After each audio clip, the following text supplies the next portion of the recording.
والے طلبا علماء اور اپنے بھائی سب کا اپنے تہ دل سے سب کا مبارکباد اور شکریہ ادا کرتا ہوں کہ اتنے اپنی قیمتی وقت کو خرچ کر کے ایسی جگہ آ چکے ہیں۔ اب مبارکباد پیش کرتا ہوں رنگنی پلیا جلسہ کمیٹی کا بڑی محنت سے مشقت سے وقت لگا کر مال خرچ کرتے ہوئے اس جگہ ایسے جلسہ کا ایک انتظام بنایا ہے۔ آج سے کافی سال پہلے جب 1992 میں اس جگہ ایک عرب جماعت لے کر میں آیا تھا، جب یہاں ہم لوگوں کو دیوبندی علماء اور طلبہ ابلاغ کو پیر رکھنے کی جگہ نہیں تھی، اس دن اسی جگہ ایک چھوٹی سی پنڈل بنا کر عرب جماعت کا بیان کیا گیا تھا۔ اس دن مسجد میں جگہ نہیں تھی ہمیں ٹھہرنے کے لیے، اللہ کا شکر ہے وہ عرب جماعت کو یہاں ٹھہرنا اور ان کی دعا آج رنگ لایا کہ رنگنی پھولیا اس جگہ پہ بڑا عظیم الشان جلسہ کا انتظام ہو رہا ہے۔ صرف انتظام یوں نہیں بلکہ مجھے اچھی طرح معلوم ہے، میں یہاں سے بہت پرانا ہوں کہ جب کہ یہ مسجد میں ہم لوگ پیر رکھنے کی جگہ نہیں تھی، جب عیدگاہ سے ہٹا دیا گیا تھا اس دن یہاں عید کی نماز پڑھی گئی تھی۔ اللہ کا شکر ہے کہ آج یہ عیدگاہ کتنی بڑی بنی ہے، صرف عیدگاہ نہیں بلکہ ایک مکتب بھی چل رہا ہے، جو مکتب اپنے آجو باجو میں اتنا بڑا مکتب نہیں۔ یہ سب ہے کچھ لوگوں کی دعا، کچھ بھائیوں کی قربانی، کچھ بھائیوں کا رونا دھونا۔ جب گردن میں ہاتھ دے کر مسجد سے نکالا جاتا تھا، اس جگہ کوئی ایک آم کا درخت بھی نہیں تھا، ایک مول کا بھی دیگر نہیں تھا، باہر نکل کر بیٹھ کر ہم لوگ روتے تھے۔ اس دن کا رونا، اس دن کا دعا اللہ نے قبول کیا۔ آج چمکتا ہوا مجموعہ ہم دیکھ رہے ہیں، یہ مجموعہ کو اللہ قبول فرمائے۔ یہ مجموعہ کو جمع کرنا اصل نہیں ہے، یہ مجموعہ کا اصل مقصد جو ہے میرے محترم دوستو کہ ہم سدھر جائیں، ہم سمجھ جائیں، ہم خدا کا بن جائیں، ہم خدا کو راضی کر لیں، ہمارا معاشرہ خدا کو ماننے والا بن جائے، ہمارا معاشرہ نبی کا طریقہ پر چلنے والا بن جائے، ہمارے معاشرہ کے تمام لوگ جو ہو اللہ کے حکم نبی کا طریقہ پر چلنے والا بن جائے، اب عبادت کے لائن سے بالکل اچھا ہو جاوے اور اخلاقیت کے لائن سے بھی اچھا ہو جاوے۔ عبادت کرتے کرتے اتنا اچھا عبادت کرے کہ مرے اور جنت کو جانے والا بن جاوے، اور اخلاق اتنا اچھا ہو پڑوس کے رہنے والے اپنے مسلمان بھائی تو دل کے بعد غیر قوم بھائی بھی ہمیں کیا ہے بالکل محبت کی نگاہ سے دیکھیں۔ جیسا اخلاق ہمارے نبی کریم صلی اللہ علیہ وسلم پیش کیے تھے، آپ کے اخلاق سے لوگ اسلام قبول کیے تھے۔ آپ نہ زبردستی کسی کو اسلام پیش کیا تھا، نہ ڈنڈا سے اسلام بھیجا تھا، بلکہ اخلاق کی وجہ سے اسلام کو پیش کیا تھا۔ بالکل اللہ کے نبی صلی اللہ علیہ وسلم نے ہم اخلاق کے ذریعے سے اچھے برتاؤ کے ذریعے سے لوگوں کو اسلام کی طرف لائے تھے۔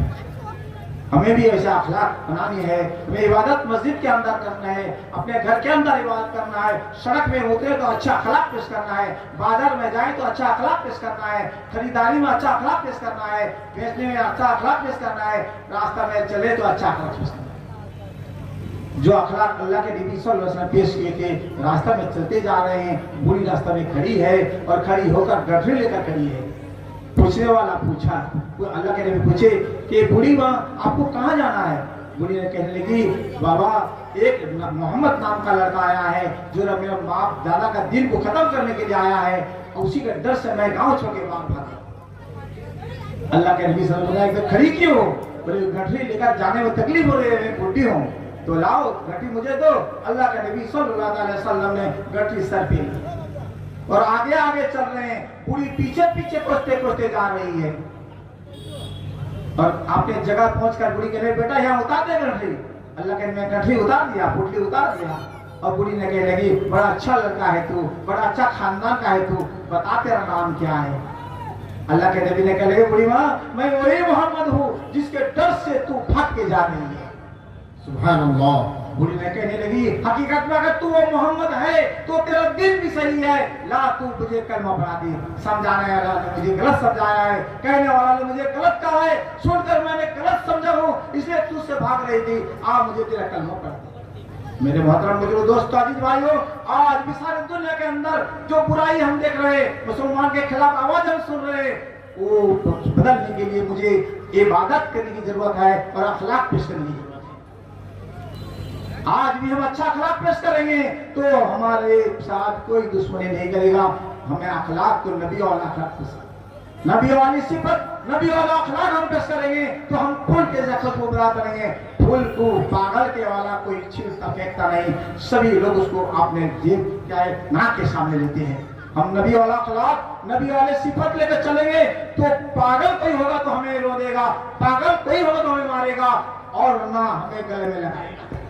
اس لیے میرے محترم بزرگ دوستو، آج ہم گردن کے ٹھوکر اس لیے کھا رہے ہیں، نہ خدا کا حکم ہماری زندگی میں ہے، نہ نبی کا طریقہ ہماری زندگی میں ہے، نہ نبی کا اخلاق ہمارے ساتھ ہے۔ ہم تو مسلمان کے نام سے ہیں مگر مسلمان کے کوئی کام نہیں کر رہے۔ اس لیے میرے محترم بزرگ دوستو، یہ دنیا کے اندر جو کمیاں برائی ہم دیکھ رہے ہیں، یہ فیصلہ خدا کے یہاں سے ہوتا ہے، بعد میں دنیا میں ہوتا ہے۔ اس لیے بھلائی کے فیصلہ کے لیے مجھے بڑا عمل کرنا ہے۔ میرے محترم بزرگ دوستو، ہم کیا ہے اللہ نے بتایا ظہر الفساد فی البر والبحر بما کسبت ایدی الناس۔ دنیا کے اندر جو کچھ فساد ہم دیکھتے ہیں وہ کیا ہے؟ ہمارا کرتوت، ہمارا ہاتھ کا کیا کام کا نتیجہ۔ اس لیے میرے محترم دوست عزیز بھائیوں، ہمیں اور آپ کو کیا ہے خدا کا فیصلہ اچھا اتارنے کے لیے ہمیں اچھا عمل کی ضرورت ہے۔ خدا کا فیصلہ اگر صحیح ہمارے لیے اتر گیا، خدا ہم پر راضی ہو گیا تو ہم کیا ہے پھر ہمارے لیے ماحول بہت اچھا بن جائے گا۔ ہندوستان کیا پوری دنیا کے اندر ہم سکھ میں رہیں گے، ہم چین میں رہیں گے، ہم عزت سے رہیں گے۔ اگر ہم خدا کے حکم سے چھوڑ کر چلیں گے، نبی کا طریقہ توڑ کر چلیں گے تو ہم کتنا بھی چلا میں، کتنا بھی مالدار ہو جائے، کتنا بھی ہم اکٹھا ہو جائے، مگر ہمارے ساتھ اللہ کا مدد نہیں ہے تو کوئی ہمیں حفاظت کرنے والا نہیں ہے۔ اس لیے ہمیں بچنے کے لیے، ہمیں عزت کے لیے، ہمیں حفاظت کے لیے ہمیں خدا کی مدد کی ضرورت ہے، اور خدا کی مدد کے لیے ہمیں عبادت کی ضرورت ہے اور نبی کے طریقہ ماننے کی ضرورت ہے۔ اللہ تعالیٰ ہمیں اور آپ کو خدا کے طریقہ، حکم، نبی کا طریقہ پر زندگی گزارا کرنے کی توفیق دے۔ ہمیں سب کچھ چھوڑ کر صرف ایک ہی راستہ کرنے کی ضرورت ہے۔ ہم بھلائی چاہتے ہیں، ہم بال بچہ کے بھلائی چاہتے ہیں، عورت کو عزت کے ساتھ رکھنے کے ہم فیصلہ چاہتے ہیں، اپنے مسجد اور مدرسہ کے حفاظت چاہتے ہیں، اپنے قبرستان کے اور عیدگاہ کی حفاظت چاہتے ہیں، تو ہمارا عمل کو بدلنے کی ضرورت ہے۔ ہمیں خدا کا حکم ماننے کی ضرورت ہے، نبی کا طریقہ پر چلنے کی ضرورت ہے۔ پھر خدا کا فیصلہ اچھا آ جائے گا، پھر دنیا کوئی طاقت نہیں ہے کہ ہمارا کیا ہے بال بھی شرک ہے۔ اس لیے میرے محترم دوستو، ماں بہن سے گزارش ہے، بھائیوں سے گزارش ہے، طلباء سے ہے، علماء سے ہے، جماعت کے ساتھیوں سے ہے، سبھی لوگوں سے ایک بات کی گزارش ہے کہ ہم اپنا زندگی کے چال چلن کو بدل لیں، ہم خدا کی طرف رجوع ہو جائیں، نبی کے طریقہ پر زندگی گزارنا شروع کر دیں، خدا کی مدد آنے سے ہوگی۔ اللہ تعالیٰ ہم اور آپ کو عمل کرنے کی توفیق عطا فرمائے۔ جب یہ بات سنیں، اپنی زندگی کو بدلنے کی کوئی ارادہ سے، خدا کی طرف رجوع ہونے کی ارادہ سے ہم بات سنیں، بڑے بڑے علماء آئے ہیں، بڑی قیمتی بات کریں گے، اللہ تعالیٰ ہم کی بات کر کے سن کے عمل کرنے کی توفیق عطا فرمائے۔ اللہ اس بدعا کا آج ایک ایک وقت کو، ایک ایک آن کو قبول فرمائے۔ اللہ سب کا آنے کو قبول فرمائے، سب کے قربانی کو قبول فرمائے، سب کی محنت کو قبول فرمائے، سب کے ذمہ کیا پورا فکر کو قبول فرمائے۔ جزاک اللہ۔ السلام علیکم ورحمۃ اللہ وبرکاتہ۔ وعلیکم السلام۔